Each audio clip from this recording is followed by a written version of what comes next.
ಏನು ಬಂಗಾರ ಮತ್ತು ಬೆಳ್ಳಿಯಲ್ಲಿ ಭಾರಿ ಒಂದು ಬದಲಾವಣೆ ಆಗಿದೆಯಾ? ಹೌದು ವೀಕ್ಷಕರೇ, ರಾತ್ರೋರಾತ್ರಿ ಚಿನ್ನ ಬೆಳ್ಳಿ ಖರೀದಿ ಮಾಡೋರಿಗೆ ದೊಡ್ಡ ಒಂದು ಬ್ರೇಕಿಂಗ್ ನ್ಯೂಸ್ ಅಂತ ಹೇಳ್ಬೋದು.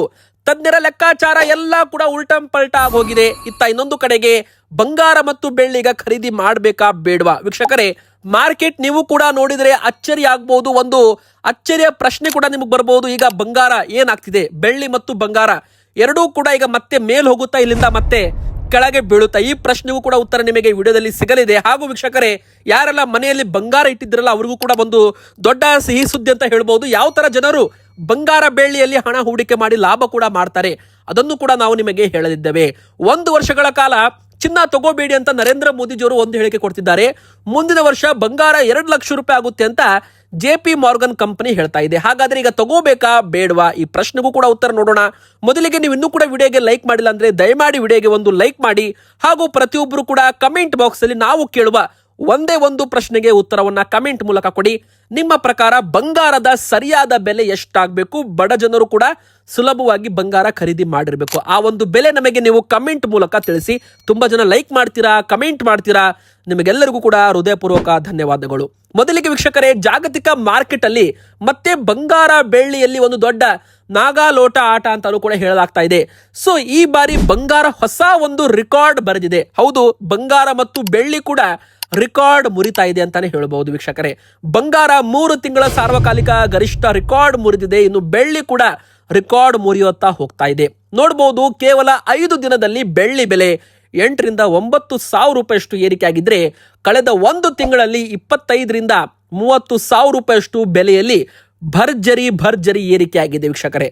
ಸೊ ಯಾರೆಲ್ಲ ಮೊದಲೇ ಬಂಗಾರ ಮತ್ತು ಬೆಳ್ಳಿ ಖರೀದಿ ಮಾಡಿರ್ತಾರಲ್ಲ ಅವರಿಗೆ ಒಂದು ಒಳ್ಳೆ ಲಾಭ ಅಂತಾನೆ ಹೇಳ್ಬಹುದು ಈಗ ಮಾರಾಟ ಮಾಡಿದ್ರೆ. ಆದ್ರೆ ತುಂಬಾ ಜನ ಏನ್ ಮಾಡ್ತಾರೆ, ಬಂಗಾರ ಮತ್ತು ಬೆಳ್ಳಿ ಈಗ ತಗೋಬೇಕಾ ಬೇಡ ಎಂಬುವ ಒಂದು ಪ್ರಶ್ನೆ ಕೂಡ ಕೇಳ್ತಿರ್ತಾರೆ. ಆ ಪ್ರಶ್ನೆಗೂ ಕೂಡ ಉತ್ತರ ಸಿಗುತ್ತೆ. ವಿಡಿಯೋನ ಪೂರ್ತಿಯಾಗಿ ಕೊನೆ ತನಕ ನೋಡಿ. ಮೊದಲಿಗೆ ಈಗ ಬೆಲೆಗಳು ಇಲ್ಲಿಂದ ಮೇಲ್ ಹೋಗುತ್ತಾ ಅಥವಾ ಇಲ್ಲಿಂದ ಕೆಳಗೆ ಬರುತ್ತಾ, ಈ ಒಂದು ಚಾರ್ಟ್ ನೋಡಿ ಗೊತ್ತಾಗುತ್ತೆ.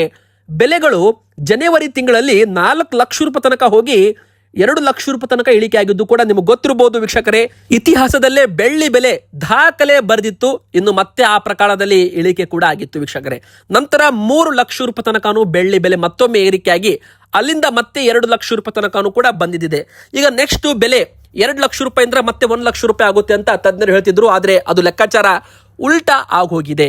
ಅಂದ್ರೆ ನೀವು ನೋಡಬಹುದು, ಇಲ್ಲಿ ಬೆಲೆಗಳು 3 ಲಕ್ಷ ರೂಪಾಯಿ ಅಂದ್ರೆ 2 ಲಕ್ಷ ರೂಪಾಯಿಗೆ ಬಂದು ಮತ್ತೆ 2.5 ಲಕ್ಷ ರೂಪಾಯಿಗೆ ಮತ್ತೆ ಇಳಿಕೆ ಆಗಿದ್ದು ಕೂಡ ಇದೆ. ಅಂದ್ರೆ ಹಿಂದಿನ ಬಾರಿ ಏನಾಗಿತ್ತು, ಬೆಲೆಗಳು ಕಾನ್ಸ್ಟೆಂಟ್ ಆಗಿ ಮೇಲ್ಗಡೆ ಹೋಗ್ತಾ ಕೆಳಗಡೆ ಕೂಡ ಬಂದಿತ್ತು. ಆದ್ರೆ ಈ ಬಾರಿ ಬೆಲೆಗಳು ಮೇಲ್ ಹೋಗ್ತಿದೆ. ಹಾಗಾದ್ರೆ ಈಗ ಇಳಿಕೆ ಆಗುತ್ತೋ ಇಲ್ಲೋ? ಇದಕ್ಕೆ ಒಂದೇ ಒಂದು ಉತ್ತರ ಏನಪ್ಪಾ ಅಂದ್ರೆ, ಈಗ ಈ ಒಂದು ಬೆಲೆ ಏನಿದೆ ಬೆಳ್ಳಿದು, ಇದು ಮಾರ್ಕೆಟು 2,60,000 ದಾಟಿದ್ರೆ ಮಾತ್ರ ಮೇಲ್ಗಡೆ ಇನ್ನೂ ಜಾಸ್ತಿ ಆಗೋ ಚಾನ್ಸ್ ಇದೆ. ಒಂದು ವೇಳೆ ಮಾರ್ಕೆಟ್ ಏನಾದ್ರೂ ಇಲ್ಲಿಂದ ಉಲ್ಟಾ ಹೊಡಿತು ಅಂದ್ರೆ ಮತ್ತೆ 2,10,000 ಒಂದು ಸಪೋರ್ಟ್ ಏನಾದ್ರೂ ಮುರಿದು ಕೆಳಗೆ ಬಂತಂದ್ರೆ ಬೆಲೆ 2 ಲಕ್ಷ ರೂಪಾಯಿ ತನಕನೂ ಕೂಡ ಬರುವ ಸಾಧ್ಯತೆ ಇದೆ. ಆದ್ರೆ ಚಾನ್ಸಸ್ ಇರೋದು ಬೆಲೆಗಳು ಇನ್ನೂ ಏರಿಕೆ ಆಗಬಹುದು. ಅಮೆರಿಕನ್ ಡಾಲರ್ ಏನಿದೆ ವೀಕ್ ಆಗ್ತಿದೆ. ಹೌದು ವೀಕ್ಷಕರೇ, ಅಮೆರಿಕ ದೊಡ್ಡಣ್ಣ ನಾವೇನ್ ಕರಿತೀವಿ, ಅಮೆರಿಕಾದಲ್ಲಿ ಡಾಲರ್ ವೀಕ್ ಆಗ್ತಿದೆ. ಯಾವಾಗ ಡಾಲರ್ ವೀಕ್ ಆಗುತ್ತೆ ಅವಾಗ ಬಂಗಾರ ಮತ್ತು ಬೆಳ್ಳಿಲಿ ಜನರು ಹೂಡಿಕೆ ಹೆಚ್ಚು ಮಾಡ್ತಾರೆ. ನೋಡಿ, ಕೇವಲ ಭಾರತದವರು ಮಾತ್ರ ಬಂಗಾರ ಖರೀದಿ ಮಾಡಲ್ಲ. ಜಪಾನ್ ಆಗಿರ್ಬೋದು, ಮತ್ತೆ ಅಮೆರಿಕ ಆಗಿರ್ಬೋದು, ಇನ್ನು ಇತ್ತ ಸಿಂಗಾಪುರ್ ಆಗಿರ್ಬೋದು, ಚೈನಾ ಆಗಿರ್ಬೋದು, ರಷ್ಯಾ ಆಗಿರ್ಬೋದು, ಯುನೈಟೆಡ್ ಕಿಂಗ್ಡಮ್ ಆಗಿರ್ಬೋದು, UK ಆಗಿರ್ಬೋದು, ಕೆನಡಾ, ಎಲ್ಲ ದೇಶಗಳು ಕೂಡ ಇಲ್ಲಿ ಬಂಗಾರ ಮತ್ತು ಬೆಳ್ಳಿಯಲ್ಲಿ ಹಣವನ್ನ ಹೂಡಿಕೆ ಮಾಡ್ತಾರೆ. ಸೆಂಟ್ರಲ್ ಬ್ಯಾಂಕ್ಸ್ಗಳು ಸೇರಿದಂತೆ ವಿದೇಶಿ ಬ್ಯಾಂಕುಗಳು ಕೂಡ ಬಂಗಾರದಲ್ಲಿ ಹಣವನ್ನ ಹೂಡಿಕೆ ಮಾಡ್ತಾರೆ. ಸೊ ಯಾವಾಗ ಬಂಗಾರ ಮತ್ತು ಬೆಳ್ಳಿ ದೇಶಗಳು ಖರೀದಿ ಮಾಡೋಕೆ ಶುರು ಮಾಡುತ್ತೆ ಅವಾಗ ಇದಕ್ಕೆ ಡಿಮ್ಯಾಂಡ್ ಕ್ರಿಯೇಟ್ ಆಗಿ ಬೆಲೆಯಲ್ಲಿ ಏರಿಕೆ ಆಗುತ್ತೆ ಅಂತಾನೆ ಹೇಳ್ಬೋದು. ಈಗ 1 kg ಬೆಳ್ಳಿ ಬೆಲೆ ಭಾರತದ ಮಾರುಕಟ್ಟೆ ಪ್ರಕಾರ 2,60,000 ರೂಪಾಯಿ ಅಂತ ಬಂದಿದೆ. MCX ಅಲ್ಲಿ 2,46,000 ರೂಪಾಯಿಗೆ ಟ್ರೇಡ್ ಕ್ಲೋಸ್ ಆಗಿದೆ. ಸೊ 2.5 ಲಕ್ಷ ರೂಪಾಯಿಗೆ ಟ್ರೇಡ್ ಓಪನ್ ಆಗುವ ಸಾಧ್ಯತೆ ಕೂಡ ಇರುವಂತದ್ದು. ಅಂದ್ರೆ ಬೆಳ್ಳಿ ಮಾತ್ರ ಅಲ್ಲ, ಬಂಗಾರದಲ್ಲೂ ಕೂಡ ಇದೇ ತರ ನಮಗೆ ಒಂದು ವೇಗದ ಆಟ ನೋಡೋಕೆ ಸಿಕ್ಕಿದೆ. ಇಷ್ಟು ದಿನ ಹಾವು ಏಣಿ ಆಟ ನಮಗೆ ನೋಡಕ್ ಸಿಗ್ತಾ ಇತ್ತು. ಅಂದ್ರೆ ಒಂದು ದಿನ ಬೆಲೆ ಮೇಲ್ ಹೋಗೋದು, ಒಂದು ದಿನ ಇಳಿಕೆ ಆಗೋದು. ಆದ್ರೆ ಈಗ ಬೆಲೆಗಳು ಏರುಗತಿಯಲ್ಲಿ ಮೇಲ್ ಹೋಗ್ತಿದೆ. ಹಾಗಾದ್ರೆ ನಾಳೆ ಬೆಲೆ ಇನ್ನು 2 ಲಕ್ಷ ರೂಪಾಯಿ ಆಗುತ್ತಾ? ನೋಡಿ, ಒಂದು ಕಡೆಗೆ ನರೇಂದ್ರ ಮೋದಿಜಿಯವರು ಏನ್ ಹೇಳಿದ್ದಾರೆ, 1 ವರ್ಷಗಳ ಕಾಲ ಚಿನ್ನಾಭರಣದಲ್ಲಿ ಹೂಡಿಕೆ ಮಾಡಬೇಡಿ. ಅಂದ್ರೆ ಇವತ್ತು ಬೆಲೆ ಎಷ್ಟಿದೆ ಬಂಗಾರದ್ದು? 1,50,000 1,60,000 ರೂಪಾಯಿ ಆಸುಪಾಸಿನಲ್ಲಿ ಟ್ರೇಡ್ ಆಗ್ತಿದೆ. ಆದ್ರೆ ಮುಂದಿನ ವರ್ಷ ಬೆಲೆಗಳು 2 ಲಕ್ಷ ರೂಪಾಯಿ ಆಗುತ್ತೆ ಅಂತ JP ಮಾರ್ಗನ್ ಎಂಬುವ ಒಂದು investment banking company future prediction ಅನ್ನ ಮಾಡಿದೆ. ಅಂದ್ರೆ ಬಂಗಾರದ ಬೆಲೆ 2 ಲಕ್ಷ ರೂಪಾಯಿ ತನಕ ಹೋಗಬಹುದು ಅಂತ ತನ್ನ ಒಂದು ಭವಿಷ್ಯವಾಣಿ ಹೇಳಿದೆ. ಹಾಗಾದ್ರೆ ಈಗ 1,60,000 ಕೊಟ್ಟು ತಗೊಳ್ಳೋದು ಒಳ್ಳೇದಾ, ಅಥವಾ ಮುಂದಿನ ವರ್ಷ 2 ಲಕ್ಷ ರೂಪಾಯಿ ಇದ್ದಾಗ ಬಂಗಾರ ತಗೊಳ್ಳೋದು ಒಳ್ಳೇದಾ? ಇದು ನಿಮ್ಮ ಪ್ರಶ್ನೆಗೆ ನೀವೇ ಉತ್ತರ ಕಂಡುಕೋಬಹುದು. ಯಾಕಂದ್ರೆ ಬೆಲೆ ಏರಿಕೆ ಆದಾಗ ಪ್ರತಿಯೊಬ್ಬರು ಕೂಡ ನಷ್ಟ ಅಂತ ಹೇಳ್ಬೋದು. ಅದೇ ತುಂಬಾ ಜನ ಯಾರೆಲ್ಲ ಮನೆಯಲ್ಲಿ ಬಂಗಾರ ಇಟ್ಟಿರ್ತಾರಲ್ಲ ಅವರಿಗೆ ಮಾರಾಟ ಮಾಡೋರಿಗೆ ದೊಡ್ಡ ಒಂದು ಗುಡ್ ನ್ಯೂಸ್ ಅಂತ ಹೇಳ್ಬೋದು. ನಿಮಗೆ ಒಳ್ಳೆ ಲಾಭ ಸಿಗುತ್ತೆ ಅಂತ ಹೇಳ್ಬೋದು ಬೆಲೆ ಏರಿಕೆ ಆಯ್ತು ಅಂದ್ರೆ.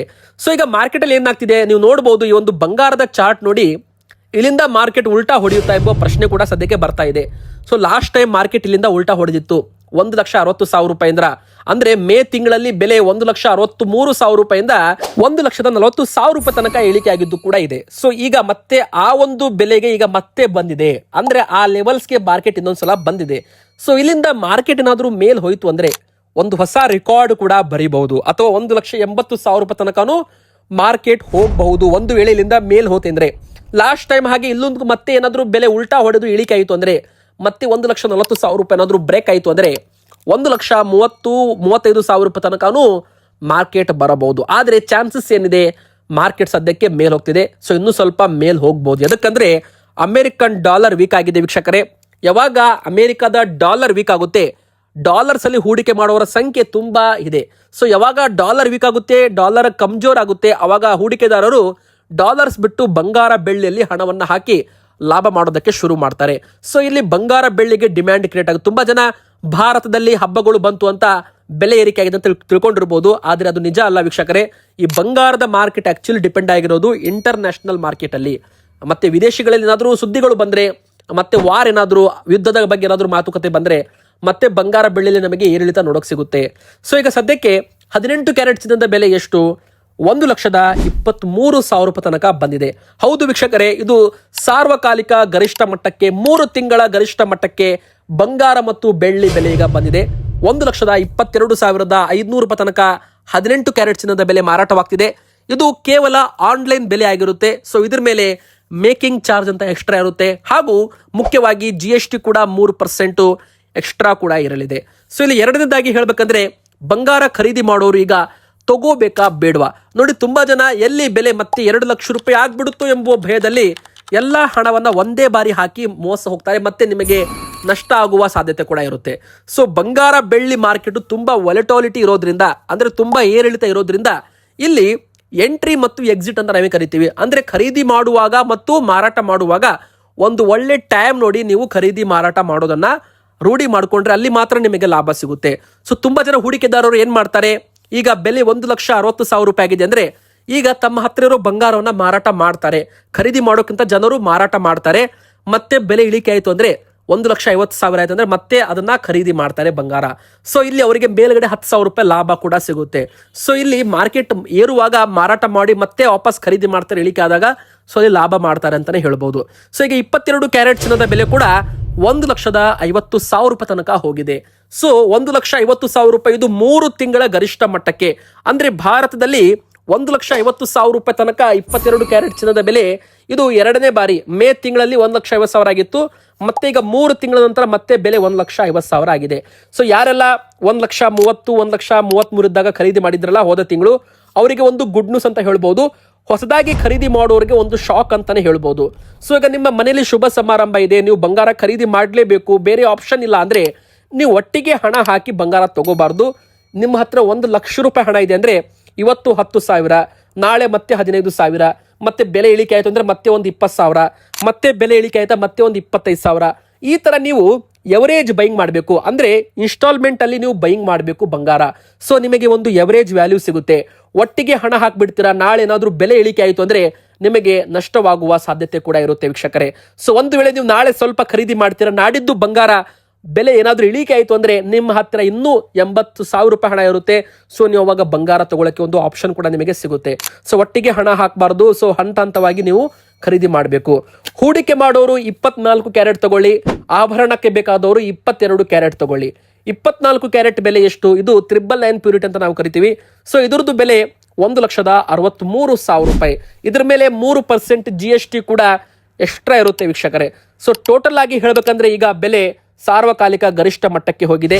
ನಿಮ್ಮ ಪ್ರಕಾರ ಬಂಗಾರದ ಸರಿಯಾದ ಬೆಲೆ ಎಷ್ಟಾಗಬೇಕು ಬೇಗನೆ ಕಮೆಂಟ್ ಅಲ್ಲಿ ತಿಳಿಸಿ.